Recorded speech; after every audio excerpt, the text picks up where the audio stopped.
विद्यार्थी मित्रों અમારી યુટ્યુબ ચેનલ ટીચિંગ મે સેલજીમાં આપનું હાર્દિક સ્વાગત છે। મિત્રો આજે જિલ્લા શિક્ષણ સમિતિ પાટણ દ્વારા પ્રથમ સત્રાંશ કસોટી 2025-26માં ધોરણ 7 વિષય ગુજરાતીનું આજે પેપર લેવાયેલ છે। તેનું આજે આપણે સંપૂર્ણ અને સચોટ સોલ્યુશન કરીશું। જો વિદ્યાર્થી મિત્રો તમે પૂરેપૂરો વિડિયો જોશો તો તમને સોલ્યુશનમાં ખ્યાલ આવશે। અને મિત્રો જો તમે ચેનલમાં નવા હો અને હજુ સુધી ચેનલને સબસ્ક્રાઇબ ના કરી હોય તો ચેનલને સબસ્ક્રાઇબ કરવા વિનંતી, જેથી તમને જે નવી નવી અપડેટો આવે છે તે અપડેટો મળતી રહે। મિત્રો હવે વધુ સમય ન લેતા આપણે પેપરનું સોલ્યુશન કરીશું। તેમાં પ્રશ્ન નંબર 1, નીચે આપેલા પ્રશ્નોના જવાબ લખો। 1, શેઠાણીનો વિકાસ શેઠ માટે શો મત હતો? જવાબ મિત્રો અહીં જવાબ આપેલો છે તે તમે જોઈ શકો છો।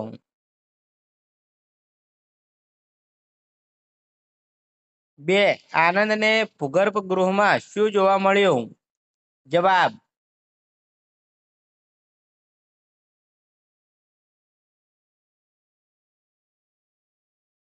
3, સાપ માણસ જાતને સી રીતે ઉપયોગી બને છે? જવાબ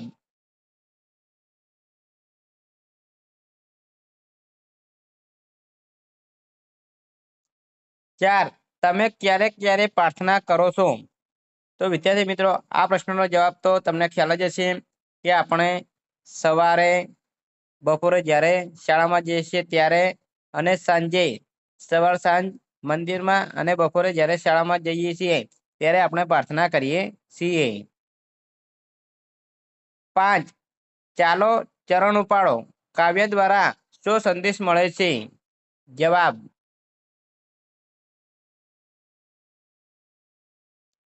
વિદ્યાર્થી મિત્રો હવે પ્રશ્ન 1 પૂરો થાય છે। આગળ પ્રશ્ન નંબર 2, નીચે આપેલી કાવ્ય પંક્તિનો વિચાર વિસ્તાર લખો। કોઈ પણ એક લખવાનો છે। 6 ગુણમાં પૂછાય છે। તેમાં અહીં 1, પ્રાણી માત્રને રક્ષણ આપ્યું માન્યા પોતા સમ સહુને, પૂર્ણ અહિંસા આચરનારા નમન તપસ્વી મહાવીરને। તો વિદ્યાર્થી મિત્રો આ કાવ્ય પંક્તિનો વિચાર વિસ્તાર અહીં આપેલો છે તે તમે જોઈ શકો છો। આ રીતે તમારો જવાબ લખવાનો રહેશે।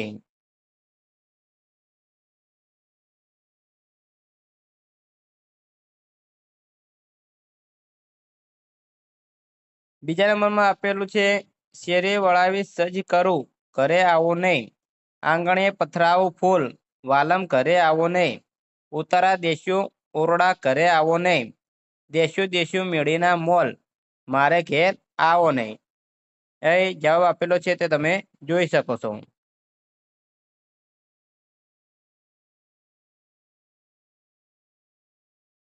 પ્રશ્ન નંબર 3, નીચેના વાક્યોમાં રેખાંકિત પદની સંજ્ઞા ઓળખી બતાવો। 1, અમદાવાદ એક મોટું શહેર છે। અમદાવાદ નીચે અહીં લીટી કરેલી છે તો તે વ્યક્તિવાચક સંજ્ઞા છે। 2, ચાંદીમાંથી સુંદર આભૂષણ બનાવાય છે તો ચાંદી એ દ્રવ્યવાચક સંજ્ઞા છે। 3, પુસ્તક જ્ઞાનનો ખજાનો છે તો પુસ્તક એ જાતિવાચક સંજ્ઞા છે। 4, પાણી જીવન માટે આવશ્યક છે તો પાણી એ દ્રવ્યવાચક સંજ્ઞા છે। 5, મુશ્કેલીના સમયમાં ધૈર્ય રાખવું ખૂબ જરૂરી છે તો ધૈર્ય એ ભાવવાચક સંજ્ઞા છે। આગળ આપણે જોઈશું તો બ, નીચેના વાક્યોમાંથી વિશેષણ અને ક્રિયા વિશેષણ શોધીને લખો।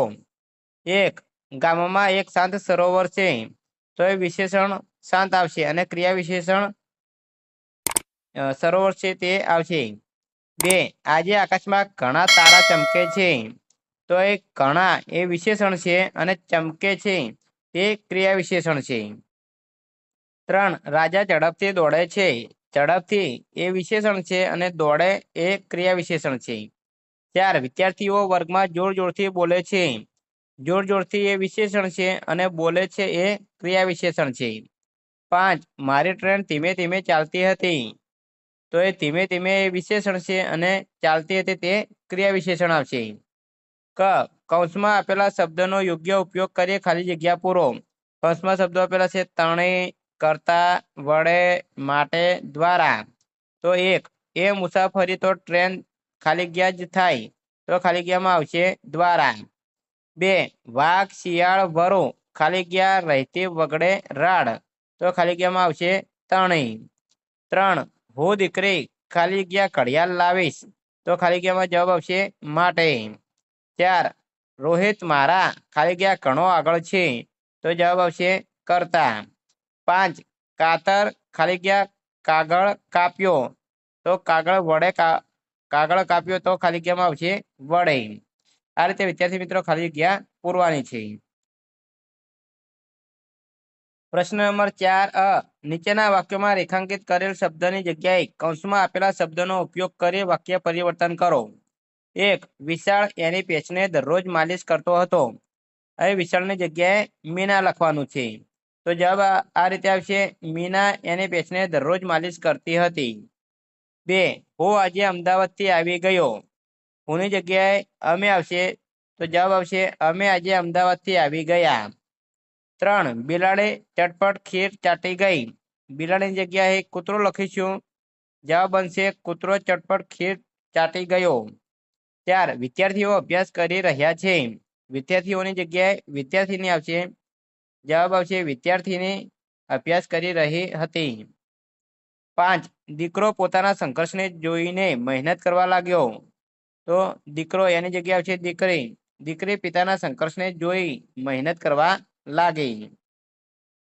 આગળ બ નીચેના શબ્દ સમૂહ માટે એક શબ્દ લખો.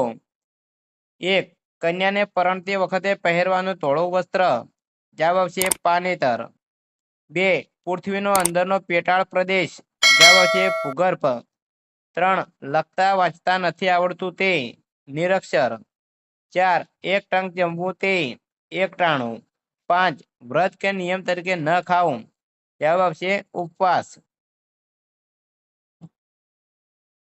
પ્રશ્ન 5 નીચેના વાક્યોમાંથી ભાવાત્મક શબ્દ શોધી તે શબ્દનો ઉપયોગ કરી બીજું વાક્ય બનાવો. 1 જંગલનો રાજા એક યા બીજા કારણસર ગુસ્સામાં હતો. ભાવાત્મક શબ્દ થશે ગુસ્સામાં. વાક્ય બનશે દીકરાએ પિતાજીએ કહ્યું તે કામ ન કરતા પિતાજી ગુસ્સે થયા. 2 દાદીમા પૌત્રને પ્રેમથી વાતો સંભળાવી રહ્યા છે. એ ભાવાત્મક શબ્દ આવશે પ્રેમથી. વાક્ય બનશે માતાને દીકરા પ્રત્યે અનહદ પ્રેમ હોય છે. 3 જીવનમાં અહિંસાનો ભાવ રાખવો જ જોઈએ. શબ્દ બનશે એ ભાવાત્મક શબ્દ છે અહિંસા. વાક્ય બનશે મહાવીર સ્વામીએ અહિંસાનું આચરણ કર્યું.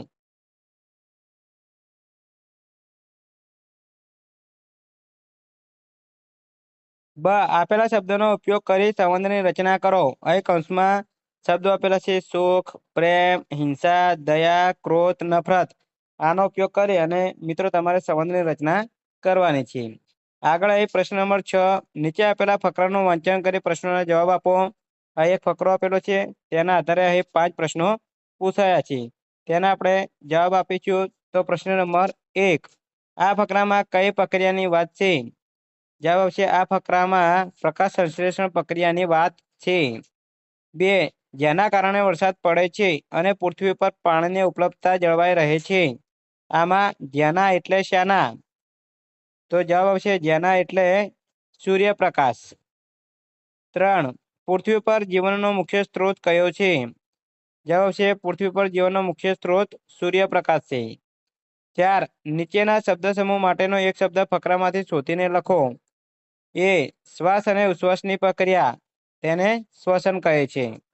2 પાણીમાંથી વરાળ, તેમાંથી વાદળ, તેમાંથી વરસાદ અને પાણી, તો આવશે જળચક્ર. 5 આ ફકરો કયા વિષયનો હશે? તમને કયા શબ્દ વડે ખબર પડે? તો આ ફકરો એ વિજ્ઞાન વિષયનો હશે. અહીં પ્રકાશ સંશ્લેષણની પ્રક્રિયા આવે છે. આ શબ્દથી ખબર પડે કે વિજ્ઞાન વિષયનો ફકરો હશે. પ્રશ્ન નંબર 7 નીચેના આપેલા ચિત્રનું 10-12 વાક્યમાં વર્ણન કરો. મિત્રો એક ચિત્ર આપેલું છે અને તેનું તમારે વર્ણન કરવાનું છે, એટલે કે 10-12 વાક્ય લખવાના છે ચિત્રમાં જોઈને. તો મિત્રો ચિત્ર જોઈ અને તમે 10-12 વાક્યો લખી શકશો.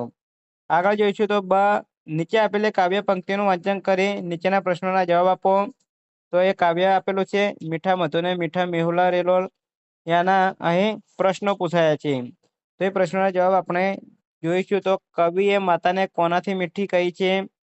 જવાબ આવશે કવિએ માતાને મધ અને મેહુલા એટલે કે વરસાદથી મીઠી કહી છે. 2 માતાને શાની પુત્રી કહેવામાં આવે છે? જવાબ આવશે માતાને પ્રભુના પ્રેમ તણે પુતળી કહેવામાં આવે છે. 3. માતાનું હૈયું કેવું છે? જવાબ આવશે માતાનું હૈયું કોમળ છે. 4. જનની શબ્દનો સમાનાર્થી શબ્દ લખો. જવાબ આવશે જનની શબ્દનો સમાનાર્થી શબ્દ માતા, માં, જનેતા. પ્રશ્ન નંબર 8. નીચે આપેલા વિષયમાંથી કોઈ એક વિષય ઉપર નિબંધ લખો. હવે 3 વિષય આપેલા છે. તેમાં સ્વાતંત્ર્ય દિન, બીજો વર્ષા ઋતુ અને ત્રીજો ગુજરાતમાં ગરબા લોકગાયિકા દિવાળી બેન. તો મિત્રો તમે કોઈ પણ 3 માંથી એક વિષય પર નિબંધ લખી શકો છો. વિદ્યાર્થી મિત્રો અહીં પેપરનું સંપૂર્ણ સોલ્યુશન પૂરું થાય છે. જો મિત્રો વિડીયો સારો લાગ્યો હોય તો લાઈક કરો, શેર કરો અને સબસ્ક્રાઇબ કરો તથા ધોરણ 7ના બીજા વિષયના પેપરના સોલ્યુશન અહીં ચેનલમાં મૂકેલા છે તે તમે જોઈ શકો છો. Thank you.